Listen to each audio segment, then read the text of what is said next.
I am live. Hello. So are we live?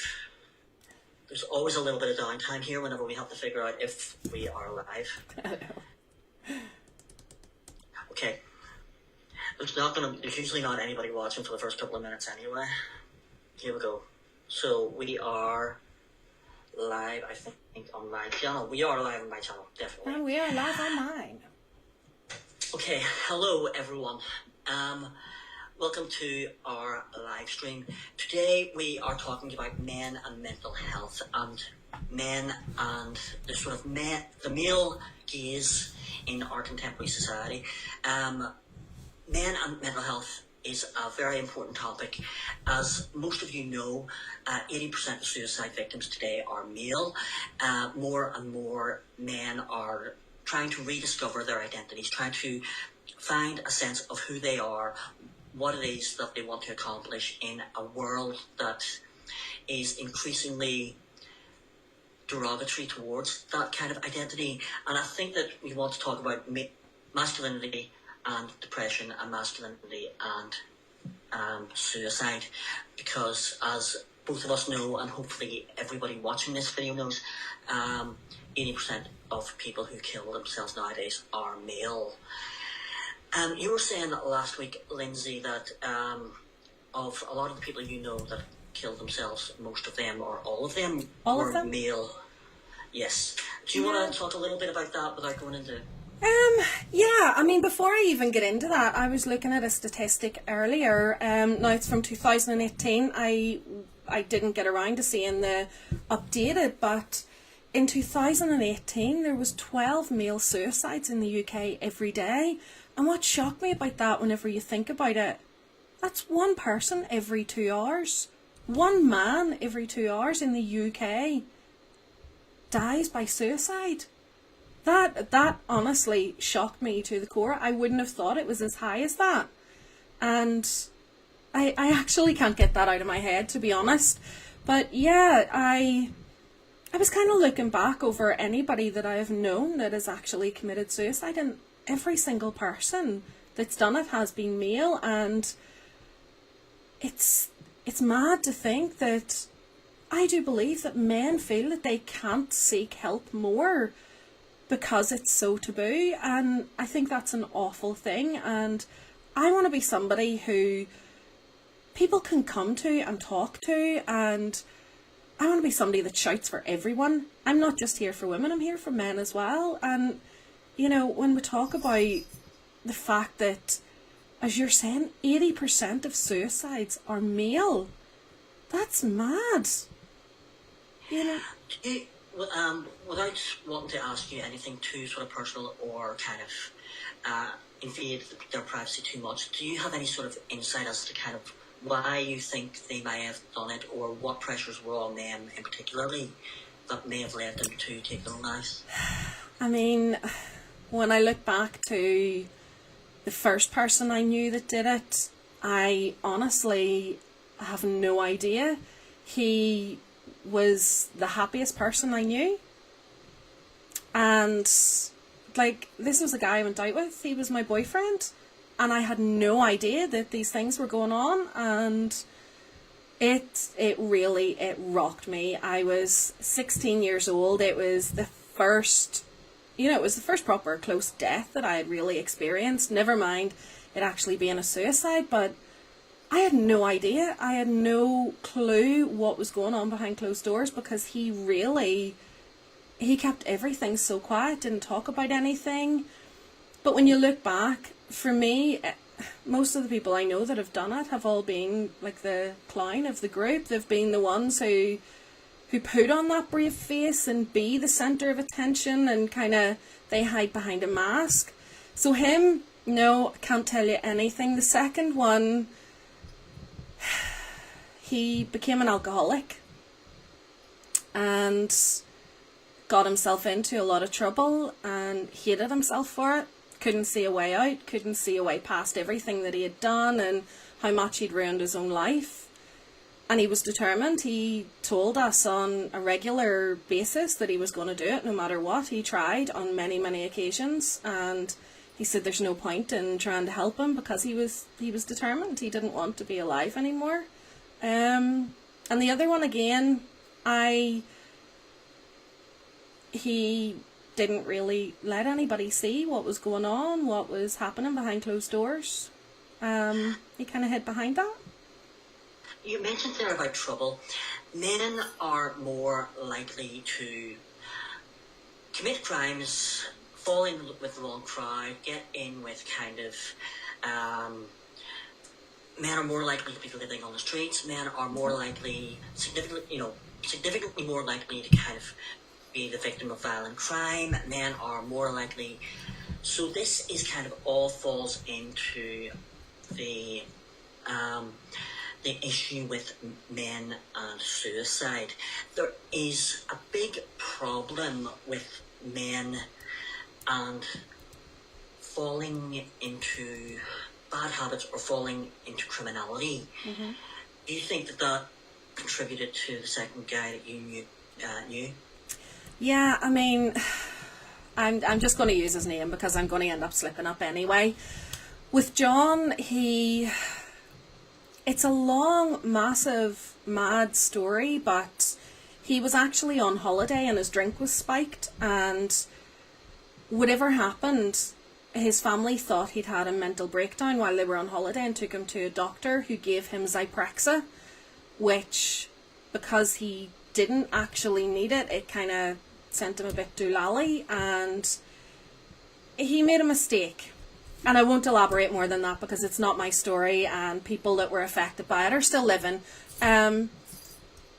But he did something that wasn't even that extreme, but ended up being on the sex offenders register. Actually need to elaborate, because saying that, people are going to be like, well, if he did something. He, at a party, was joking about with his girlfriend and grabbed her by the bum and boob in front of people, and she had him arrested for rape. Okay, yeah, that's right. That's... So he, by the stage the court case went ahead, I had met John. I didn't know him during that time. I had met him after that, and he told us, he started dating my friend, and John and I quickly became very, very close. But he was going through the court case, and we were there for him right throughout. But at the start of that court case, she was adamant that he had raped her. By the end of it, he was getting done with assault for grabbing her bum and her boob, and he was put on the sex offenders register in his early 20s, literally 20, for 10 years. By that stage, he was planning to get engaged to my friend, who had a child. They had to put their whole life on hold because they couldn't live together because he was on the sex offenders register. And he started drinking because he was so upset. He made that mistake by thinking he was playing about with his girlfriend. Yes, if she didn't want it, but she was laughing along with him at the time. But they had an argument later on, and she had him arrested. So it kind of went from there. He ended up in prison for getting involved with paramilitaries and just continued drinking and drinking and drinking. Even while he was in prison, he tried to kill himself repeatedly and was adamant, told everybody no matter what.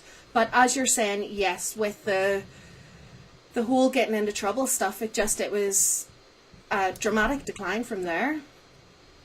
Yes. This kind of touches on a touchy subject, which we're going to be talking about at some stage over the course of this live stream, which is the Me Too era and the kind of oversensitization of kind of rape accusations, which is, there seems to be a contemporary culture of, I need to use my words so delicately here because I don't want to underplay real rape victims, because real rape victims are real rape victims and they have empathy. But some women file false or snowflakey accusations of rape, and yes, this is, not only are men more likely to commit crimes, but there are certain crimes that are only crimes for men. So if a woman were to do the same thing, very, very often, when it comes to assault, for example, if a woman commits an assault, she might get, 2 or 3 days in prison, whereas if a man commits an assault, he'll get, 6 months in prison. Men are obviously stronger than women, and there's an element of that is justified. But with rape accusations, there's a massive grey area with, legitimate accusations of rape and a new climate of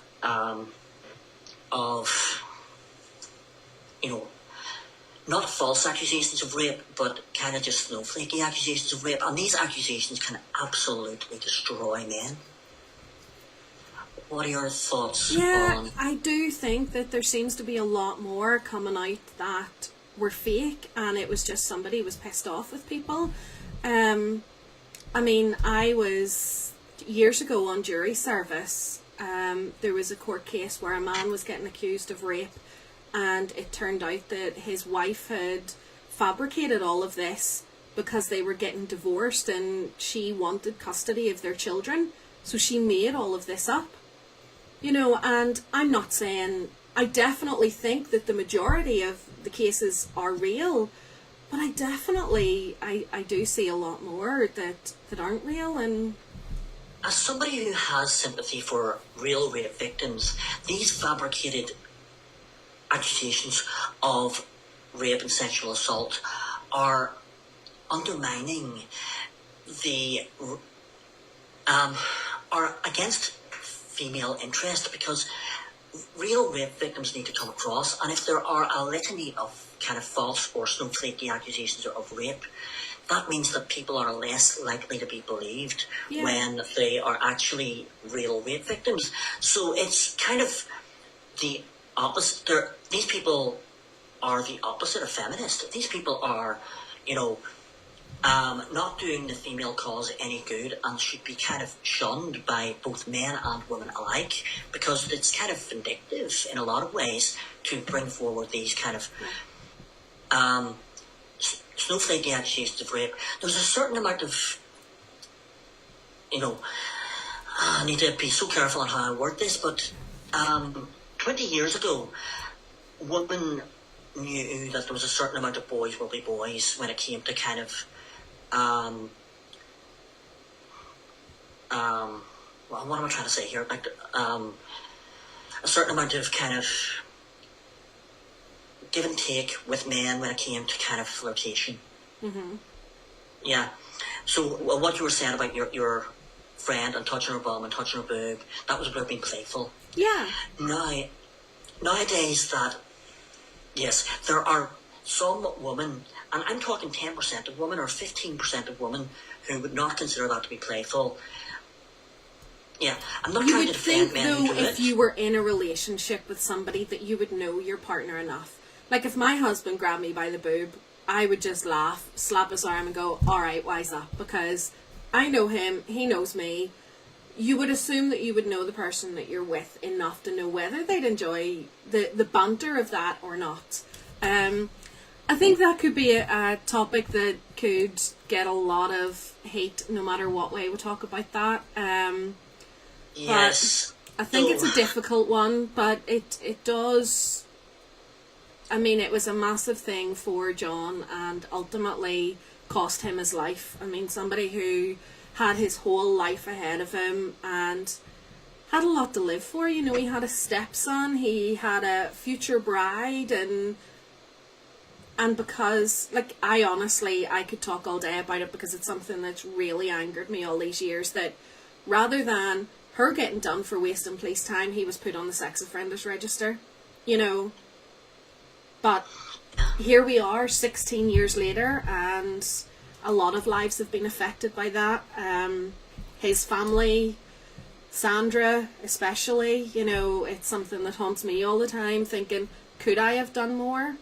And I think that's something that's really hard for people who are the ones left behind from suicide. You do constantly think, could I have done more? Should I have been there for that person more?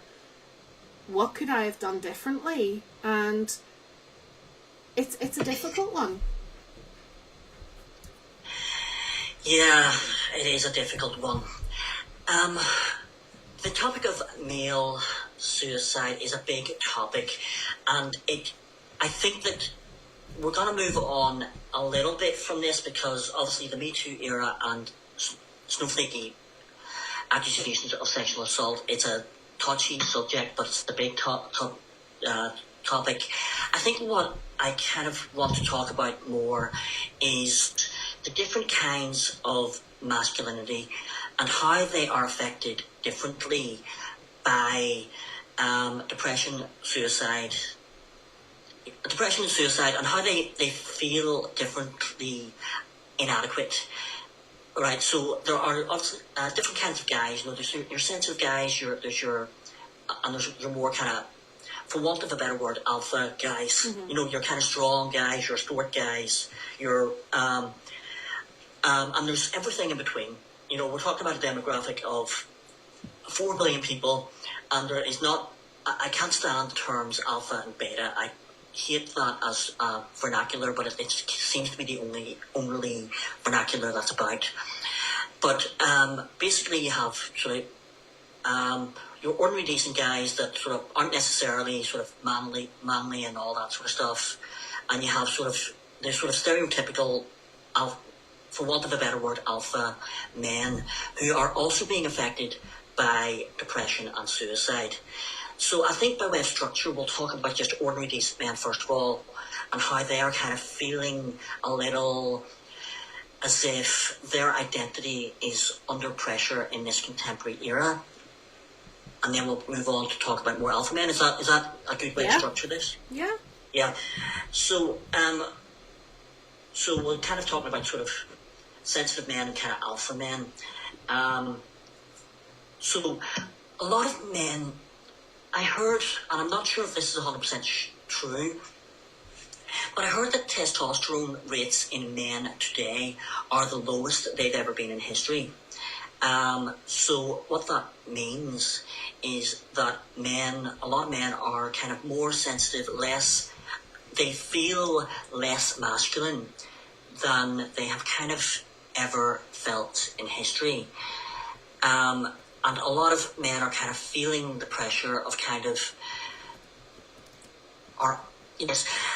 back in the 1990s and 1980s, back when you and I were kids, a lot of women would have said, oh, we want men that are more sensitive, we want men that are more emotional, we want men that will open up more. Now, men with the reduced testosterone and stuff are a bit more emotional than they had been in the past, and they kind of don't... do you know where I'm kind of getting at here? Yeah. So with the kind of crisis in the masculine identity, more men are kind of feeling more depressed. And do you have any thoughts on that? I would agree. I mean, women did spend a long time thinking, I want somebody nice, I want somebody more sensitive, I want somebody to do this. And I think men are a lot more sensitive now. I don't know whether that's because women wanted that and browbeated them into it, or whether it's just how society has changed with how everybody's life has changed. I think a lot has changed in the whole world. But I definitely think men are more sensitive now. I would agree. You know, it wouldn't surprise me that men have, you know, testosterone levels are less in men now than they've ever been before. I mean, I look at my husband, and he'll probably give off for me even saying this, but on one hand, my husband is the most vulgar man I've ever met in my life, but on the other hand, he's also the most flippin' sensitive man I've met in my life, and those two meet in the middle, and I think we have a really good mix of that. But I think it's a very different world now. Years ago, that wouldn't have been the case. I mean, my husband works in a very male orientated place. You know, it's mostly guys. He's a lorry driver, you know, so you can imagine the banter in his workplace. And even whenever we first met, everybody around me was all guys, and you see how they are. But I also seen a lot of those guys much more sensitive than I would have expected them to be as well. And I think something has shifted over the years, definitely, with testosterone. I think that we should spend a moment talking about why testosterone is good for men, because a lot of people misunderstand testosterone, and a lot of people think that testosterone makes you angry. I don't know if you saw my video during the week about ashwagandha. Yeah, I did. Yes. Anyway, one of the benefits of ashwagandha is that ashwagandha can increase testosterone in men. And what that does is that testosterone for men is very good. Testosterone for women is fine, except too much of it will make you less feminine. Testosterone for men can contribute to a sense of calm, that more composed. It can increase your critical reasoning. It can improve your mood. It can. There are many health benefits to. Basically, a low testosterone will make you more sensitive and emotional, which is a dual-edged sword. But low testosterone will also reduce. Will kind of make you more open, essentially. Where I'm getting this, by the way, is the Art of Manliness podcast, which I'm sure we're going to talk about a little bit later on. The way in which they know this is by seeing men that had prostate cancer and seeing the difference in personality before and after they had prostate cancer. After they had prostate cancer, their testosterone rates went way down. And a lot of people said that they were a lot more friendly, a lot nicer, but that they were more sensitive. So the testosterone rates are going down is a dual-edged sword, basically, for men in this contemporary era. Testosterone will make you look and feel more masculine. Women are probably more attracted to higher testosterone men.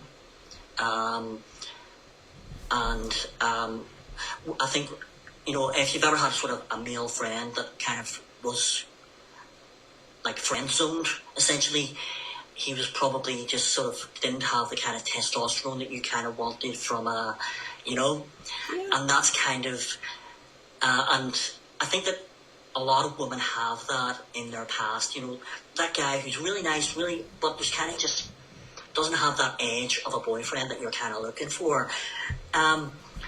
So this is what we're kind of talking about now, by way of, is the reduction of testosterone in our contemporary era a bad thing? And the answer is maybe.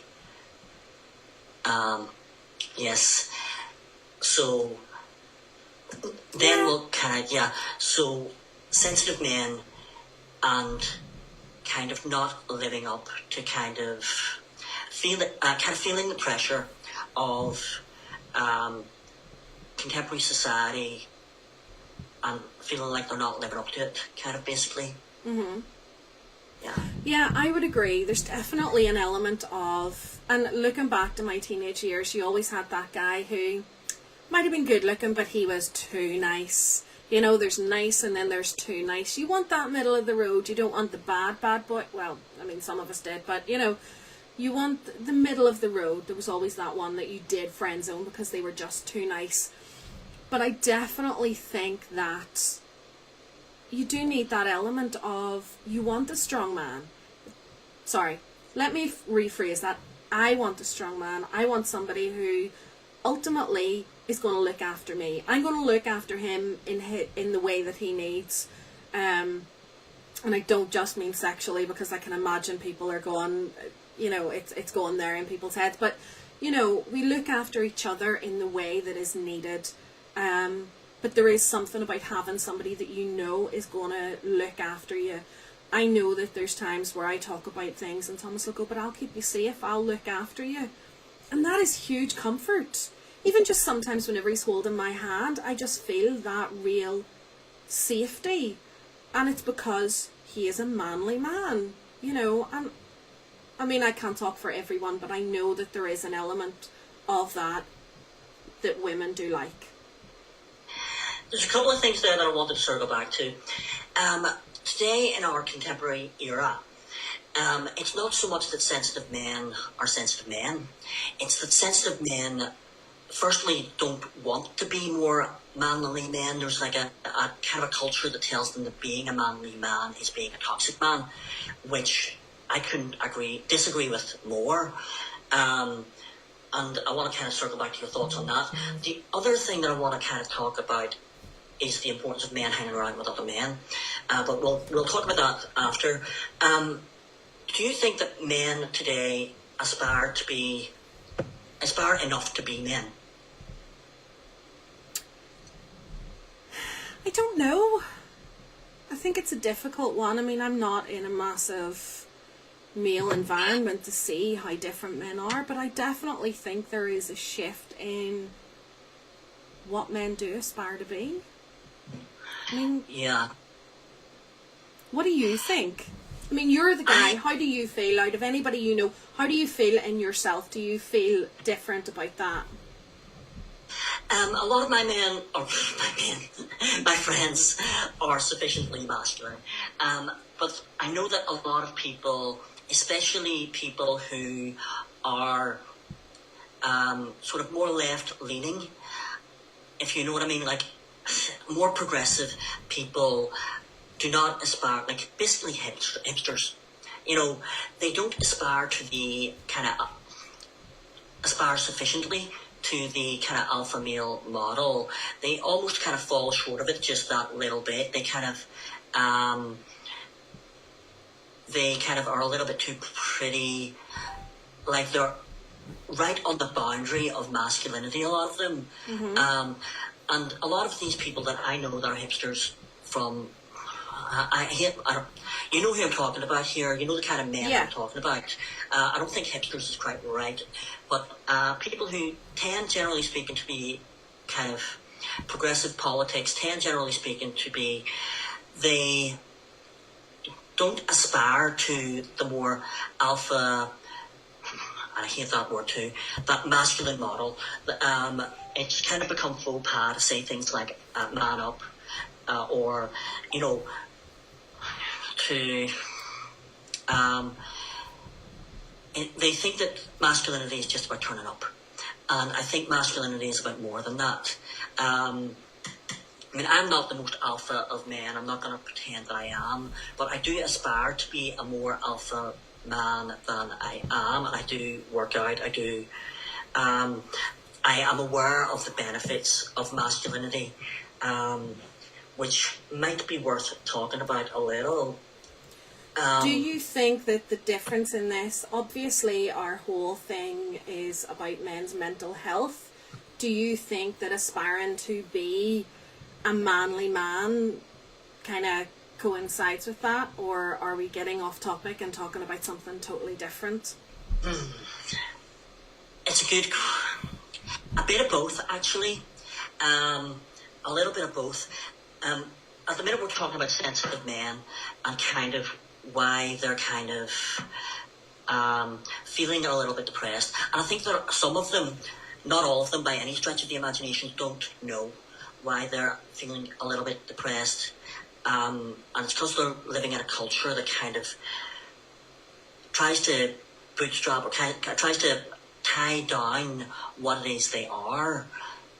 And a lot of men don't realise that we are a community of men, and what we enjoy as a community of men is honourable, good, and in the best interests of ourselves and society generally. And I think that sort of the crisis in the masculine identity at the minute is contributing to male depression in a big way. And yes, so kind of both. And I know that kind of doesn't really answer your question, but that's my honest answer, is kind of both. Okay. And I think that if more people kind of realised that was the problem, some people might kind of work their way towards a solution. One of our topics for tonight is the brotherhood of male community. I think we're kind of skipping past a couple of topics there. But I think that this is an important topic whenever you're dealing with male depression, because I think that male community thing is starting to die a little bit. as less and less people think, are being told that male community is not a good community, and a lot of the things that we as men do are bad. Yeah. Has that answered your question, or am I waffling? You might be waffling, you might be answering it. Sometimes I don't know. Yeah. I don't know. I think it's a difficult one, because I do see changes that are good. I definitely think there's an element of the whole male chauvinistic era that has passed, and we've moved on from it, and that's good. I still think that there's an element of that can be kept, and men should be in a community. I mean, I know as a woman, I love getting together with my friends and having that community and having those people that you can talk to, and I think it is very important to have people around you that you can talk to. And I think just getting back into the whole mental health thing, I think if you don't have people that you can be around, even, and I don't just mean talking about your mental health, I just mean in general, being a person, having a laugh, having dinner, having a drink, just chatting about anything, sending random pictures or random whatever back and forward to each other when you're not together, just having that friendship, I think is very important to anyone's mental health. But I think women are more inclined to have that sort of community of people that they are around, whether it be online or whether it be in person, whereas men, I find, kind of close themselves off a wee bit more. And a lot of the time men, I see a lot of men who their friends are the people they work with. They don't necessarily have a lot of friends outside of that. You know, they get their social side in work, and then they come home and they do whatever, and not a lot of the time they do other things.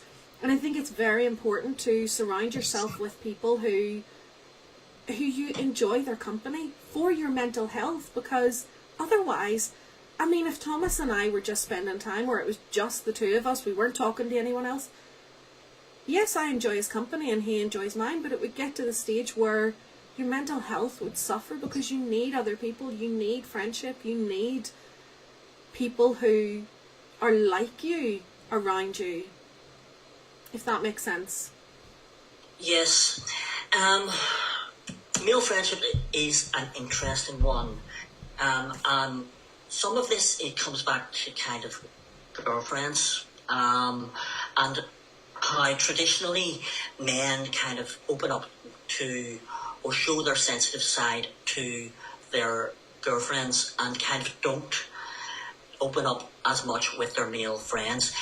Male friendships and male tribes, if you want to call male friendships male tribes, because that's essentially what they are men are more likely to hang out with just people they don't like and go to the bar and dance. And male friendships aren't about intimacy in any great respect. Very often passing sort of insults, or passing barbs, passing jokes, passing, all of that is kind of male camaraderie. I'm getting a lot of this again off the Art of Manliness podcast, which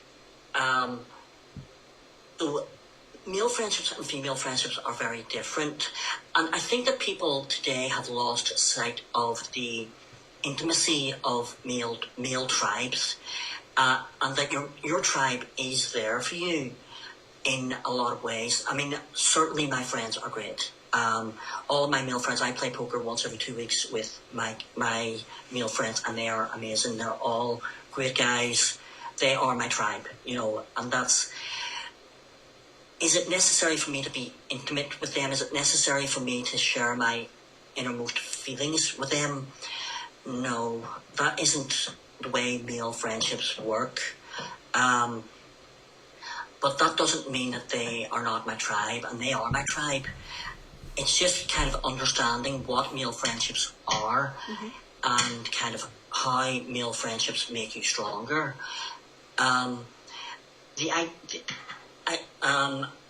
We're basically all tribal creatures. The idea is that we as a tribe kind of make each other stronger. And sometimes a lot of men feel as if they individually are making their tribe weaker. And that is kind of why some men feel isolated within the tribe.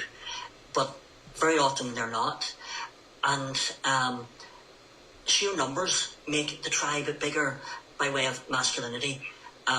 If you go out to a bar and a fight breaks out and you have 10 of your friends with you and the other guy only has 6 of his friends with him, then your tribe is stronger than that tribe. So male friendships work that way more than female friendships do. So some men, because the nature of male friendships aren't really discussed today in the popular zeitgeist as they should be, and people don't understand what male friendships are for and the value of them, a lot of men are feeling isolated within their tribe. A lot of men feel like they aren't contributing to their tribe, and it's sort of surprising how little you need to do in order to give value to your tribe.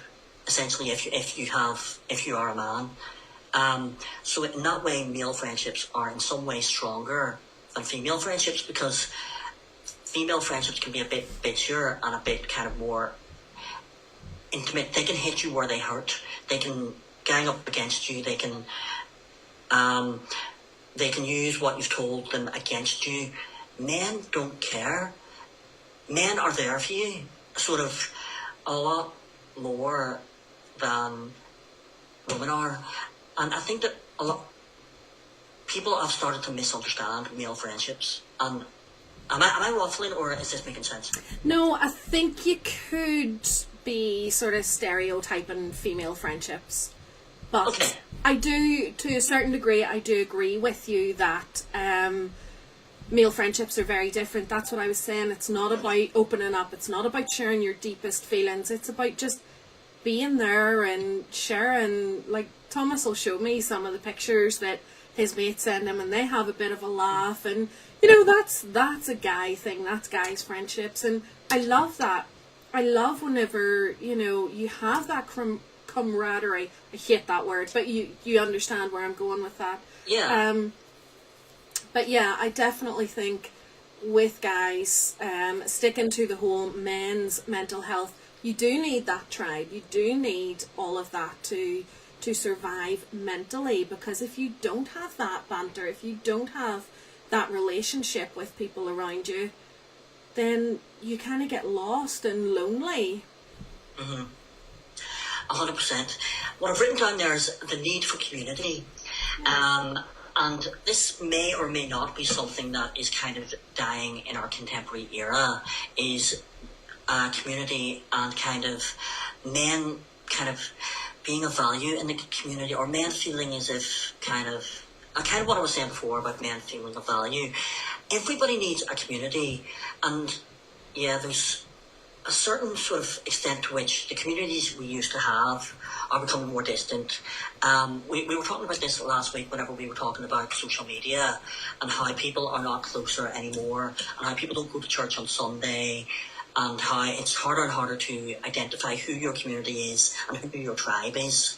And this might sound a bit primal, but sort of men on an unconscious level kind of think in the way of tribes, and am I serving a purpose to the tribe? Yeah. I heard an interesting anecdote about a Vietnamese farmer. He was a rice farmer, and he stepped on a landmine, and he got his leg blown off. And after his leg got amputated, and he fell into depression, and all the community around him, after 3, 4, 5 months in depression, all the community around him kind of got together. They got him a wooden leg. They got him back out in the farm. They made him feel useful again in the community. They showed him that everybody in the community was there for him, and that he was still valuable, and that he was still a valued member of their tribe. In a changing world where the masculine and the feminine are being diluted, i.e. women are taking on more masculine roles and women are aspiring to more masculine roles, very often men are feeling as if their masculinity is not under threat or whatever, but historically men have played the masculine role in the relationship, and the woman would play the feminine role in the relationship, but now that's being diluted, and that is saturating or diluting the purpose of a lot of men. Do you understand what I'm saying by that? Yeah, I do. Yeah. Definitely, I would agree that there is a massive adjustment period. And when I say period, I mean, like, it's going to take a long, long time for men to adjust to the fact that their role is changing. Women are taking on different roles. And I mean, that all started back during the wars, whenever women had to take on those roles. So if they were able to do it then, why shouldn't they just continue? And I think we should, as a humanity as a whole, share everything. And I think we all need to adjust to that. But I definitely think it would make men feel like their masculinity is threatened, because what has been drilled into their brains, into evolution over the years, is that men are the strong ones, women are the ones that stay at home. It hasn't been that long since that actually changed in reality, but it is something that has totally changed. More and more men are staying at home and women are the ones going out to work.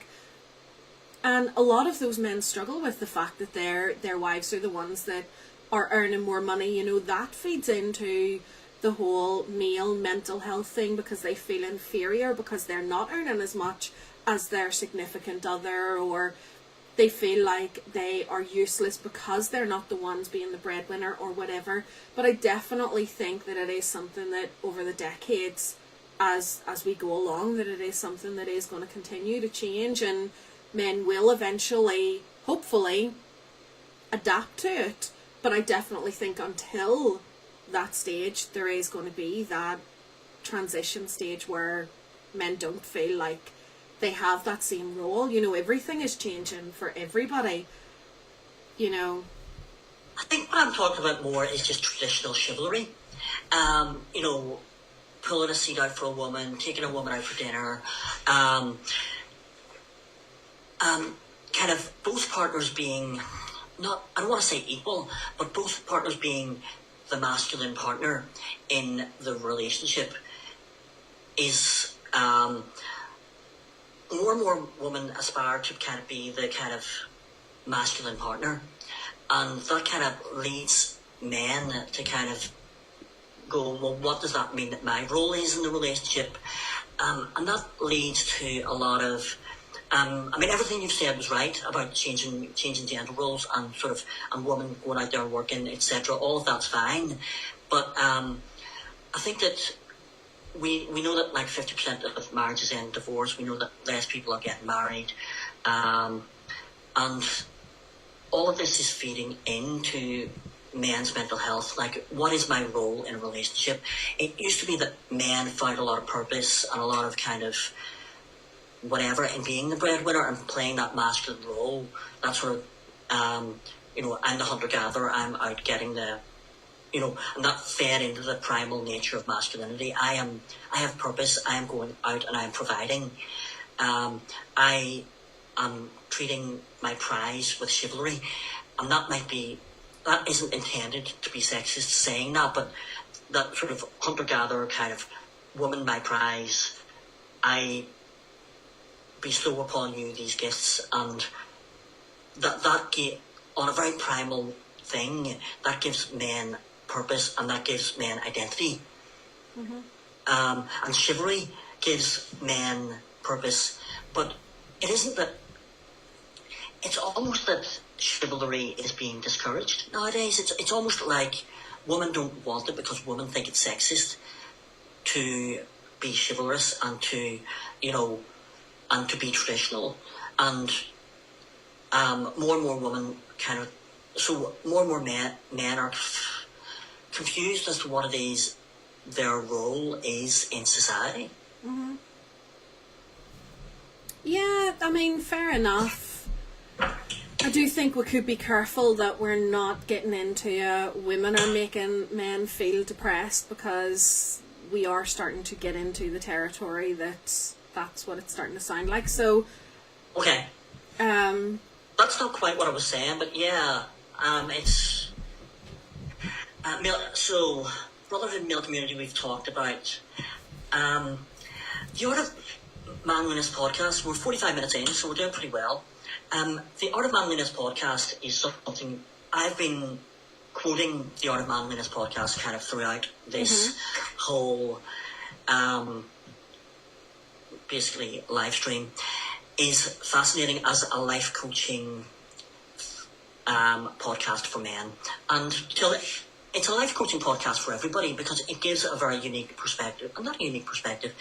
Anytime I bring up the Art of Manliness to anyone, I am almost inevitably kind of faced with an identity politics thing of, oh, that's completely chauvinist. And the thing is that it is, so I almost always have to kind of go through a 5-10 minute conversation about kind of identity politics, which isn't necessarily what I ever want to talk about, except that it is an elephant that's in the room of society nowadays. That yeah.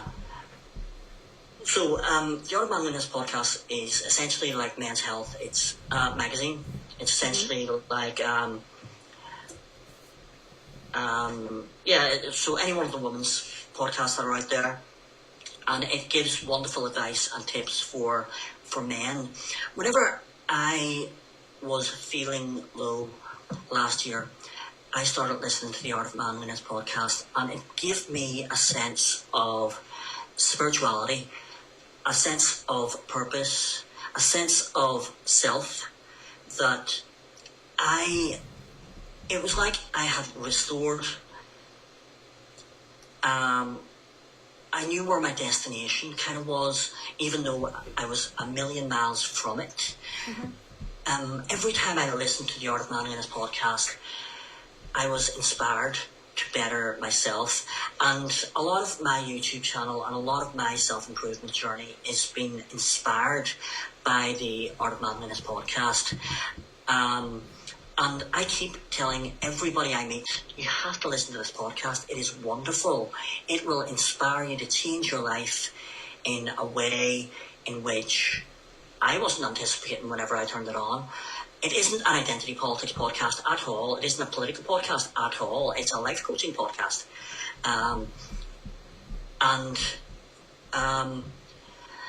Yes. Have you listened to the podcast at all? I haven't yet. But I definitely think it's something that any man out there who is looking for something to help them along their self-improvement journey or mental health journey, I definitely think it's something that should be listened to.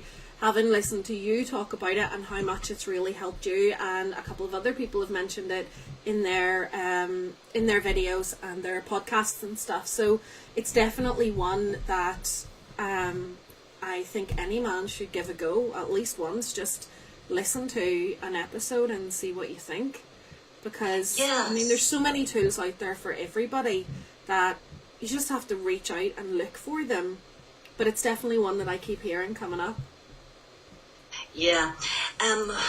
Very often depression, and depression is the point of our podcast, and male depression is the point of our podcast, and understanding that the masculine gait is a little bit different to the feminine gait is, so there's no way to avoid identity politics in tonight's live stream.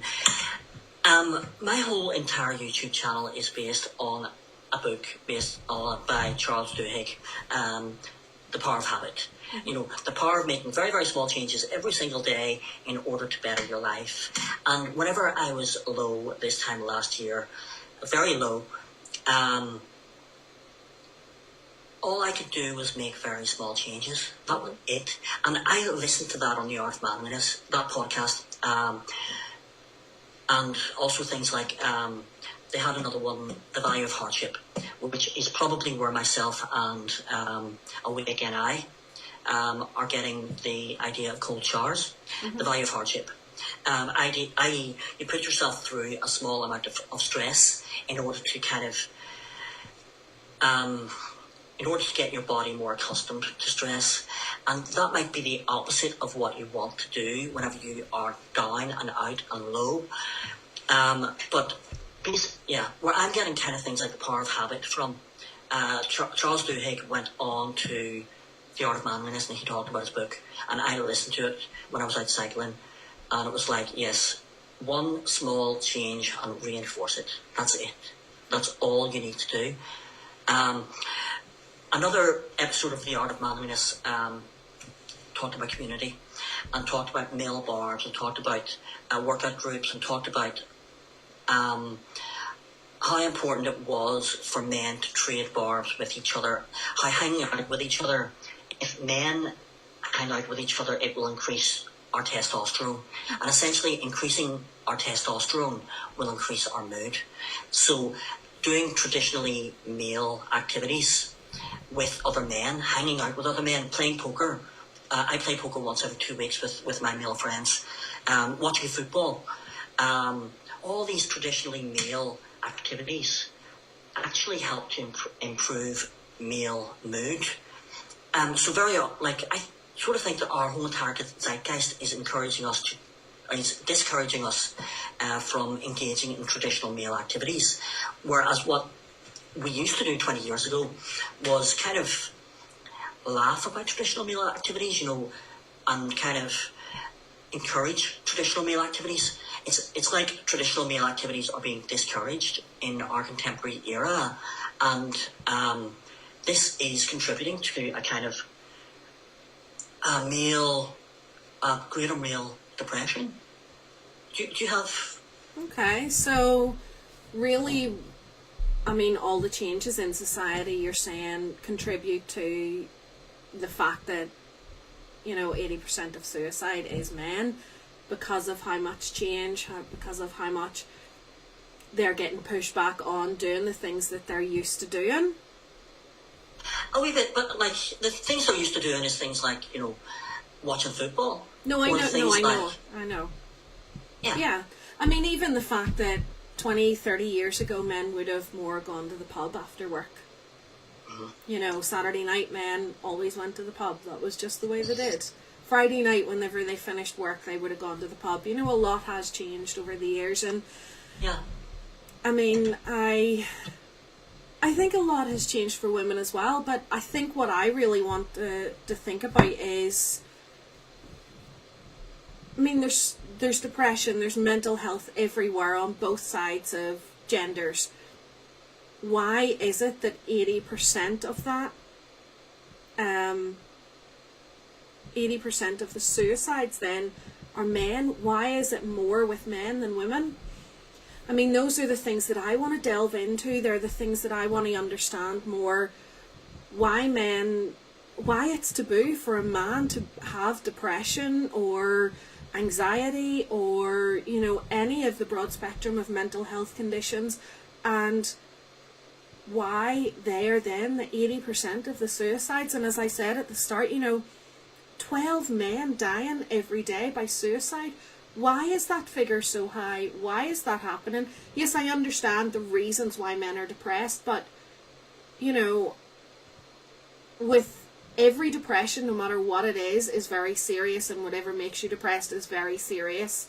Yes. But why is it then that men are the ones that are mostly ending up being the suicide victims? Yeah, it's difficult to say. It's an interesting question, and what I can say from me personally being depressed this time last year is that whenever I reached out for help, and whenever I looked for counselling, I was reaching out for help at that time, it took a long time, and even whenever I personally spoke to a counsellor, I had found myself, I was very cut off. I felt very isolated. I wasn't particularly connected to the counsellor. It was difficult for the counsellor to understand why I was depressed, and it was difficult for me to get to the bottom of why I was.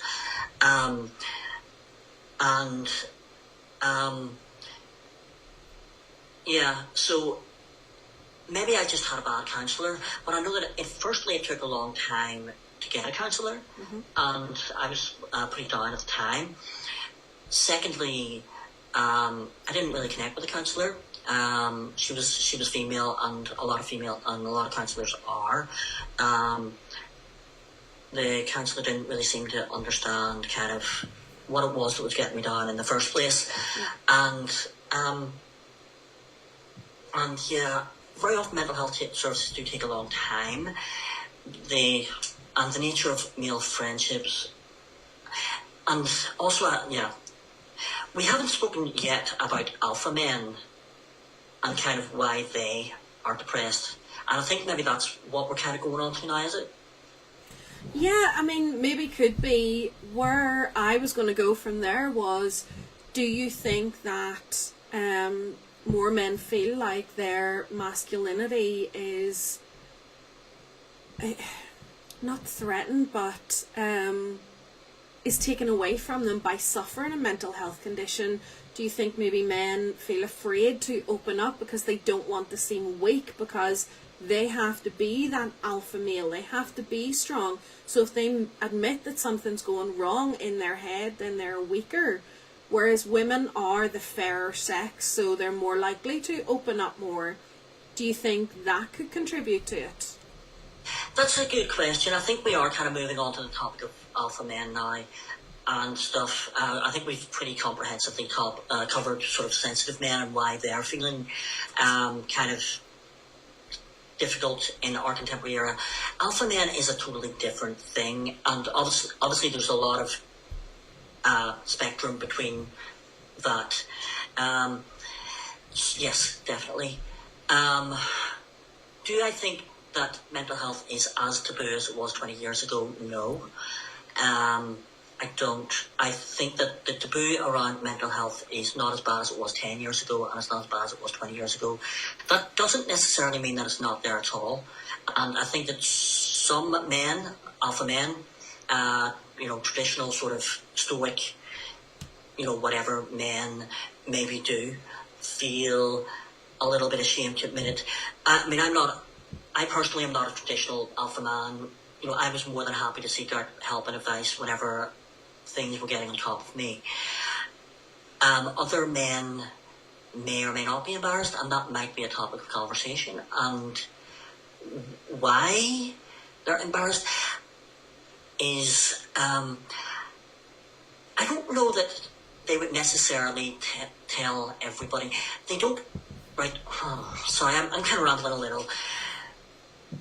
They don't want to weaken themselves in front of the tribe, but they don't have to. That's why they feel embarrassed. They don't want to weaken themselves in front of the tribe, but they don't have to. Nowadays, you can kind of seek out counselling without anybody knowing about it. But the real problem is that they don't seek out counselling at all. So they're embarrassed to themselves so they don't seek out counselling at all, or they don't kind of rectify their behaviours. A lot of these alpha men types have found themselves in bad situations like criminality or like debt and are less likely to seek help if they kind of get into debt, are less likely to seek help if they're depressed out of pride. I think is my perspective on that. And that isn't necessarily healthy.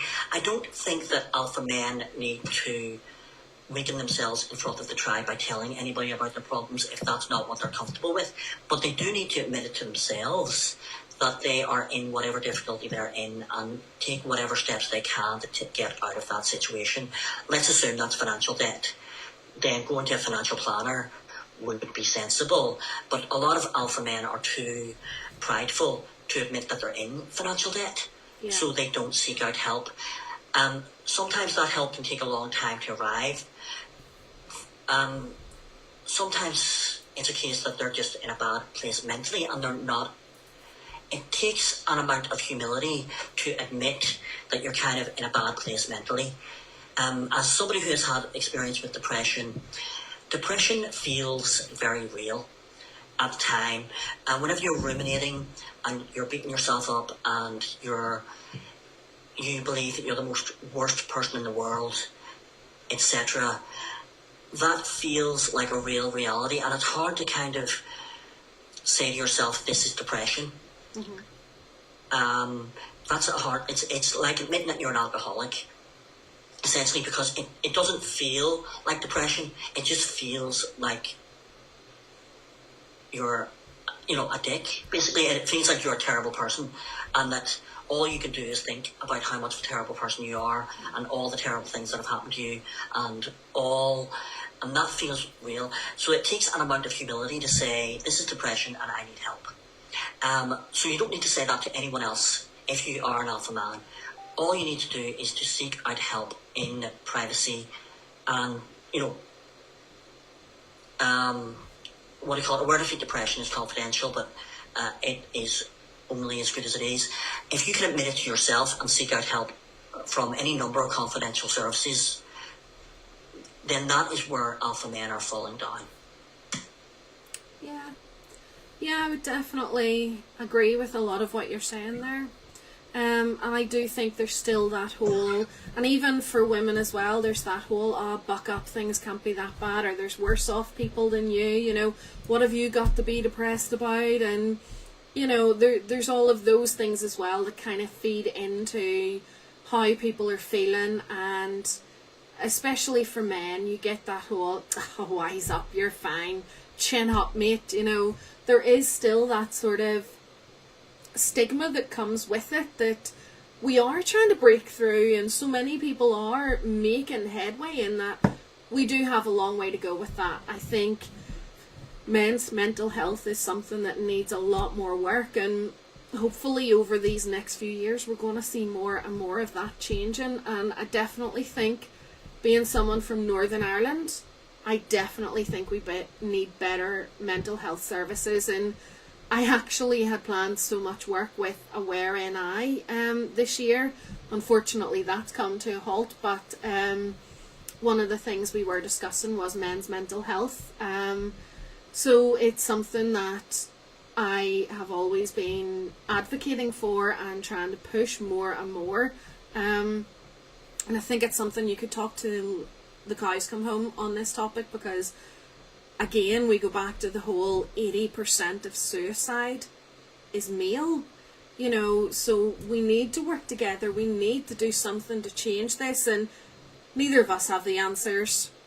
We probably won't be the ones that have the answers, but if we can do what we can, continue, and each week we always bring up something that helps people, the whole self-improvement thing that you do is fantastic, sharing what you're doing to help you, and even if each video you put out just puts that wee seed into one person's head, you've done something good with your video.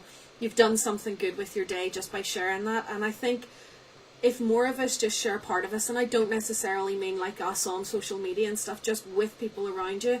I'll touch on my younger brother has he has ADHD and a slight learning disability, and he struggles to keep a job because of his ADHD, which wasn't actually diagnosed until he was practically an adult. So there wasn't a lot of that work that gets done more now with children to help them adapt. Not that I'm saying it's perfect, because there's still a lot of headway to be made there, but he struggles to keep a job and actually hasn't had a job now for quite a while. And he actually, it's made his depression so bad because he feels worthless. He feels like he can't provide for his family. He feels like he's not a man. He feels like that's been stripped away from him because he can't provide for his family. And I think that's something that we need to change, that, all of us are struggling in our own way. It doesn't make you any less of a person. It doesn't make you any less of a man. It doesn't make you any less of a woman to have struggles. It's how you get through that is the most important, and continue to fight it. And I think I would love to see more of that change, and especially as again from Northern Ireland, I think we definitely need more support here, because as you said, it took ages to get support, and I even see it for teenagers and stuff as well, how long it takes to actually get counsellors, to see psychiatrists or any of that. It takes ages. And I know so many people right now, I mean, just to lightly touch on the pandemic before we do finish up, but you know, so many people aren't getting to see their weekly counsellors or those meetings that they go to all the time. So more of those people are suffering, and I have no numbers, I have no knowledge of what the suicide rate has gone up to at the moment, but if I was a gambling person, I would put money on that suicide rate has gone up since all of this has happened around the world, because people aren't able to do the things that they were told to do, to go and see doctors, to go and do this, go and do that. You're not able to do the same things. But I definitely think men need more support. Yes. It's an interesting point that you mentioned, those people worse off than you, there is an interesting, whenever you're depressed, you feel a sense of guilt.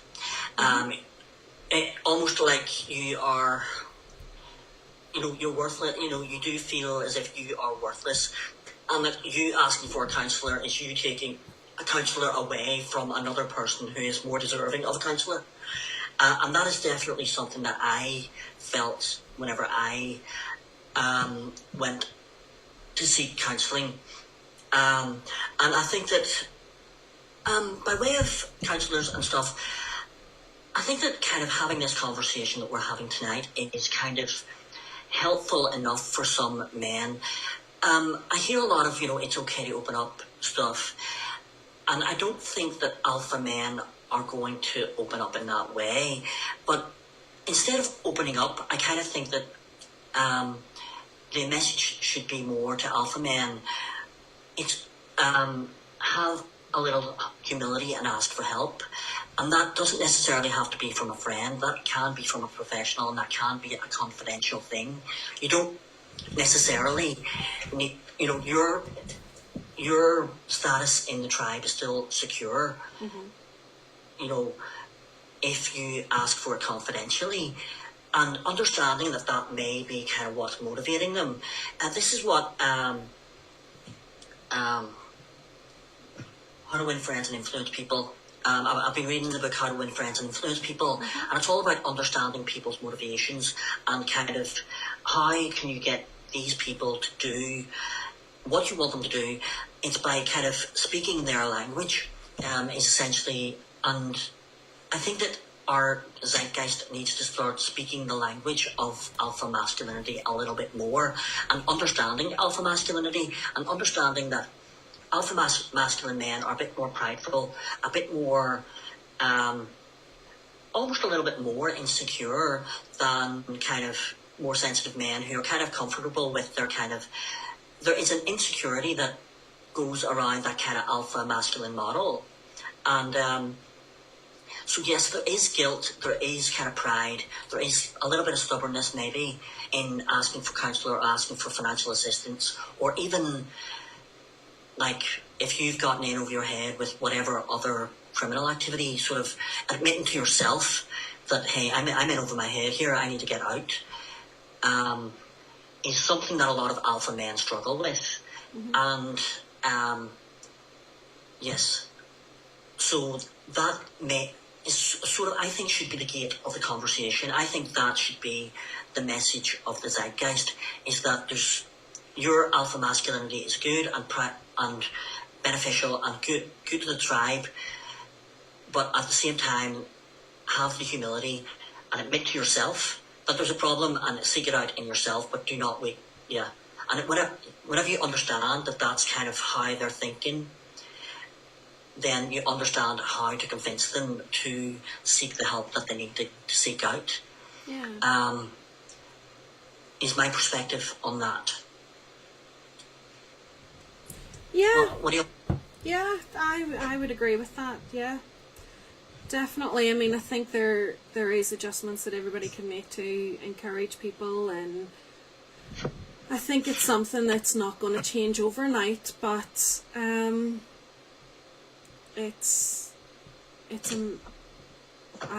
honestly, I'm stumped now.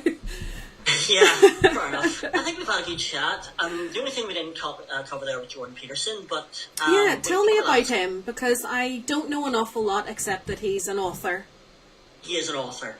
He wrote a book called 12 Rules for Life, which I have just bought today. Okay. So I'm going to read his book, 12 Rules for Life. I'm reading the book at the minute, How to Win Friends and Influence People, but the chapters are a bit long on that, so I want to read a book that has slightly shorter chapters. Mm-hmm. Jordan Peterson has basically ruffled the feathers of a lot of the feminists, but he isn't actually a man's rights activist in any way. He is a self-help guru, and his mantra is a very Confucian mantra. He's basically ripping off Confucius, and what he says, his mantra is tidy your room. So what that means is that basically you look after yourself before you kind of try to look after other people. And by yourself, firstly, it's you as an individual. Mm-hmm. And then it's obviously your family or your girlfriend or your boyfriend.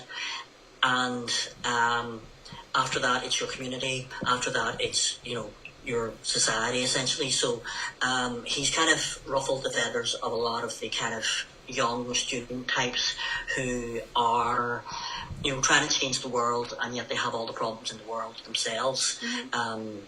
So he's kind of ruffled their feathers.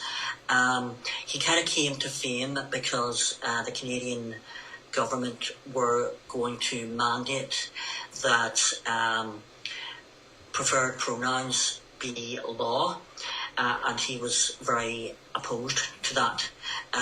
So as much as he's all in favour of, using it on an individual basis or being polite to any individual, he thinks that if the state mandates that, that is a can of worms, basically. So he came to fame on the back of that. Originally, more men followed him than women. Significantly more men originally followed him by women. Whenever he kind of first came to prominence, it was about 80% men that kind of followed him. But he's a self-help guru. And a lot of what I've been saying here tonight is inspired by what Jordan Peterson would say. Jordan Peterson has appeared a lot on things like Joe Rogan podcast. He's appeared a lot. So on Joe Rogan, he has his own YouTube channel as well. He's a little bit of an icon of the kind of conservative media, a little bit. But yeah, he has become associated with kind of masculine, masculine overcoming of kind of depression and anxiety, with the mantra tidy your room. I look after yourself, and his whole thing with kind of 12 rules for life. Always be honest, always be truthful, always be kind. And these are kind of the mantras of contemporary masculinity. As he's kind of gotten more famous, more and more women have started to follow him, and more and more women have started to realise that he's not a misogynist, whatever, and he is really just a self-help guru. But the reason why he kind of can't talk about, we can, but the reason why he can't talk about kind of men overcoming depression and kind of not at least mention Jordan Peterson is that he's kind of the most prominent figure who talks about kind of the difficulties that men are facing in our contemporary society, i.e. with things like affirmative action, with things like the gender pay gap, which is a thing that is. So this is sort of something that more and more men attend his lectures. And nowadays it's about 60-40 men to women, but for a time it was about 80-20 men to women who were following the 12 rules to life and kind of getting themselves out of depression that way. And he is certainly an influential figure nowadays, and he's kind of associated with a sort of sense of masculinity, a sense of kind of, and that is...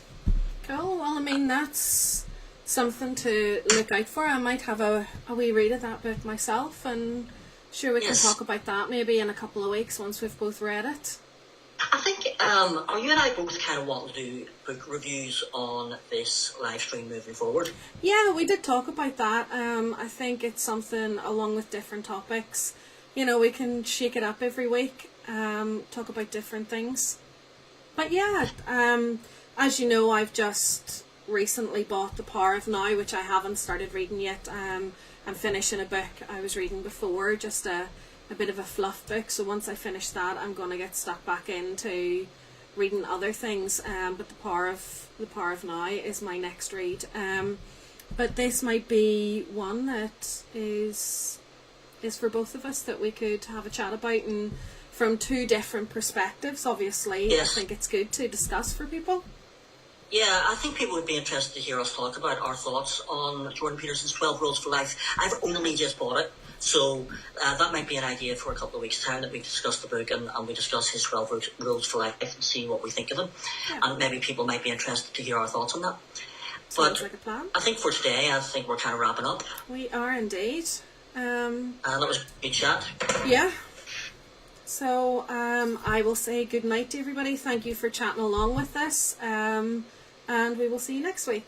Take care.